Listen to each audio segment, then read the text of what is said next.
Painting the sky green, the sea purple, and the sun rosy pink was a valued expression of imagination. Roaming the classroom freely between the writing center, the math center, and the arts corner was a sheer choice. Coming from Canada, where my father studied medicine, I had taken for granted learning-friendly environments. Indeed, I faced a harsh welcome when I first attended school in Saudi Arabia. Our beige classroom featured dry chairs and perfectly arranged seats. You were not allowed to speak, to laugh, or move without permission. The teacher did most of the talking. Her loud voice, as she shouted at me for forgetting Sinnat al-Sad, was mortifying. But to my misfortune, it had not stopped there. I was once summoned to her desk in front of the class, and as much as I can remember, I suddenly felt a huge, chubby, cold hand slap my 9-year-old face across the room. For a second there, I blacked out, not knowing what has just happened. As I regained consciousness, I hear the teacher yelling at me yet again for forgetting Sinnat al-Sad. How could this tiny little accessory to one of our alphabets cause so much deep and unforgettable pain and humiliation? I remember her face clearly. I remember her voice clearly. After the slaps, the shaming, and the many pullings of my earlobe, I remained silent. My only witnesses to this crime were my fellow classmates who received their share of punishment. And I was the A student. My mother was still in Canada with my father, and I was with my grandmother in Riyadh. I did not share my excruciating experience with anyone. What can she possibly do? I don't want to put her in that position. I kept on thinking to myself while I was thinking of complaining to my grandmother. My story, this story, I don't usually share in public, but it is the story. I realized it is the teacher's emotional and physical abuse that ignited an everlasting fire to advocate for the young and to announce a justified war on ill education. I did go back to that school, I sure did. After finishing my master's in educational leadership from the US, I went back to my school. I was appointed the head of elementary. I wanted to fix what was broken. I wanted to hug every little girl in those classrooms. I wanted to tell them that they are amazing.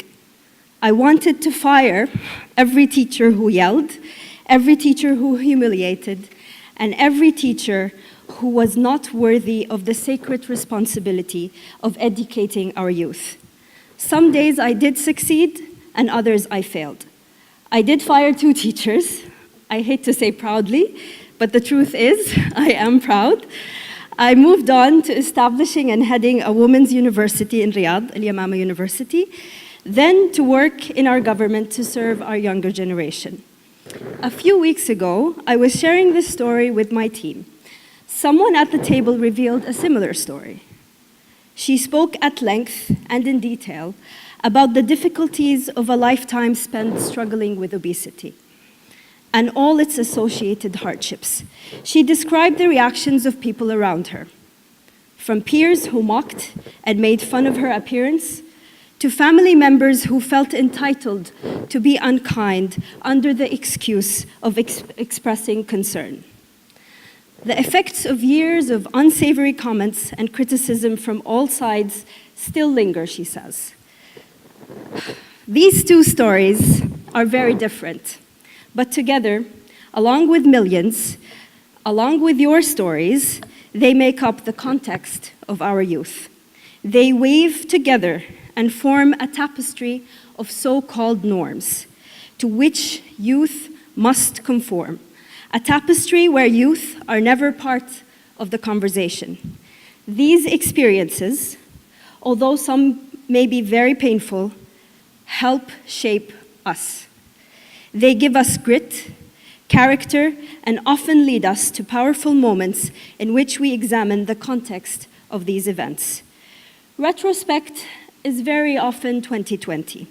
From the safe haven of adulthood, we can look back at these often painful events and recognize their impact, even credit them with the people who we have become. We can also look back and identify how these things happened and why. We begin to separate the good stories from the bad ones.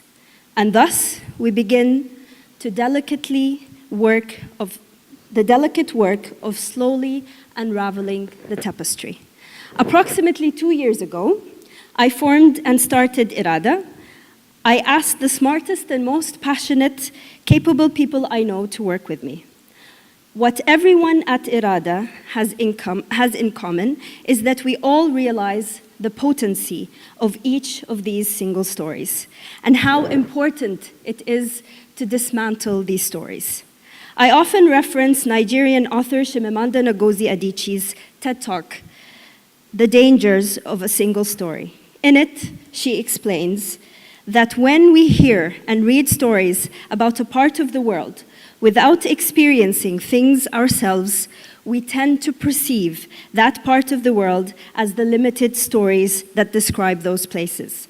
The point Adichie makes is also reflective of our youth culture. There is no one single story of youth. We cannot assume that all youth have negative traits that people tend to place on them. Approximately 37% of the Saudi population is under 14. And when those under 30 are included, young people amount to 50% of the kingdom's population. To be exact, 15 million, 0.5. Often, today's youth are viewed as being irresponsible, lazy, and unwilling to work. As often the case with stereotypes such as this, an image has been created of our youth that has sadly become the predominant perspective. When we look closer, we find that this perspective lacks empiricism and justification. It is formulated from stories generated out of history and out of context. And stories matter. Many stories matter.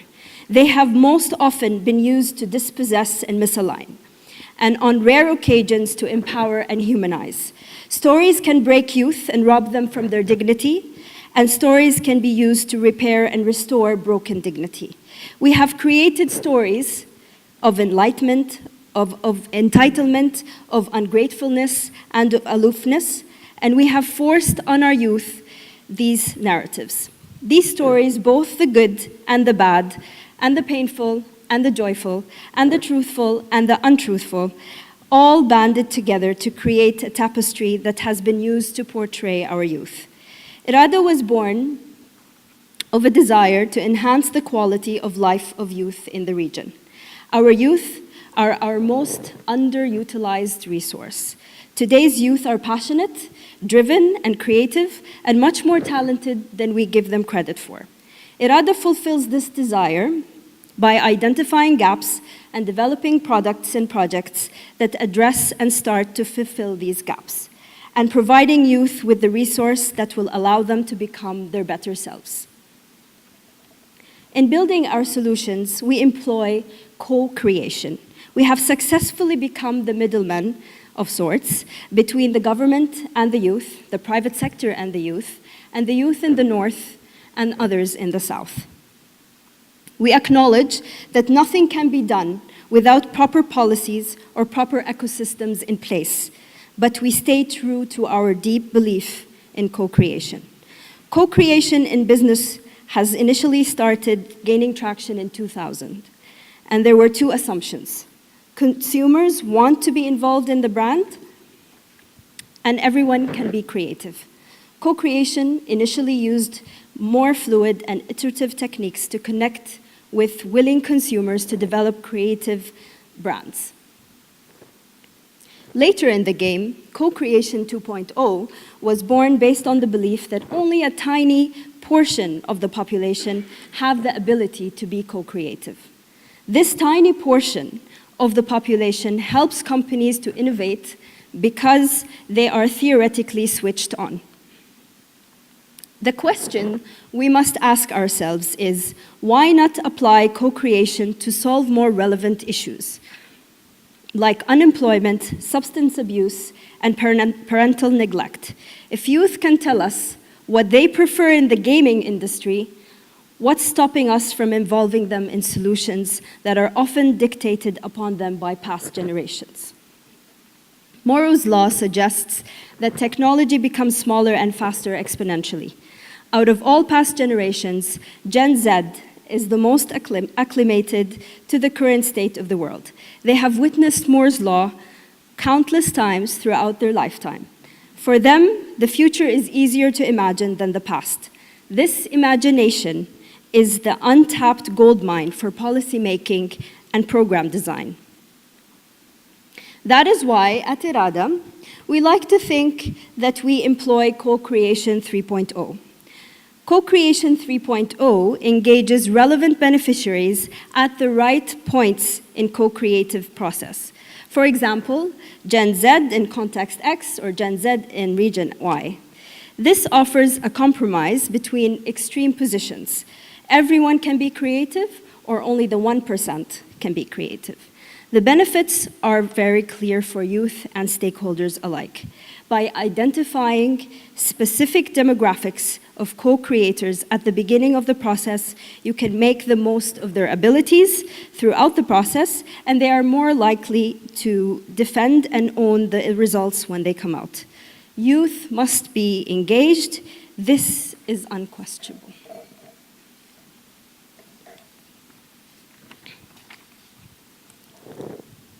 Currently, our work with the Ministry of Economy and Planning and the Council of Economic and Development Affairs is perhaps the most ambitious of Eradah's project lineup.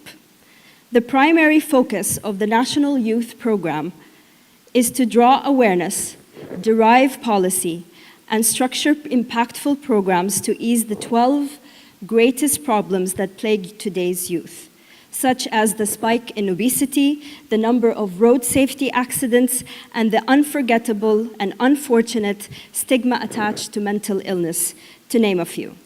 The relevance of this endeavor lies in the alarming statistics behind them. For example, road accidents are the #1 youth killer in Saudi Arabia. They are the #1 reason why youth are disabled.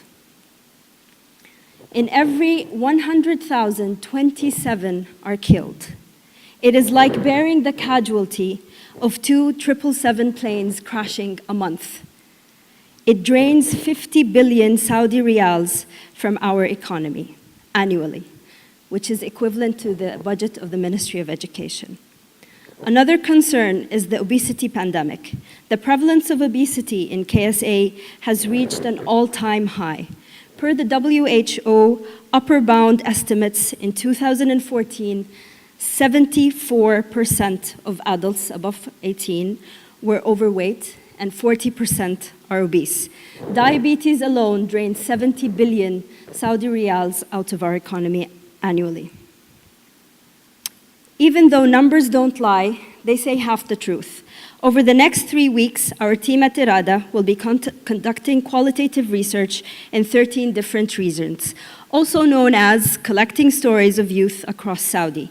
We ask, we listen, we document their stories because they are valuable and because we believe that is the only way for policy to change to the better. We want to share these stories with policymakers and youth advocates. Stories need to be personal, they need to be vivid, and they need to capture every hope, every fear, and every dream. As a culture, we have inherited a heavy tapestry of stories of youth.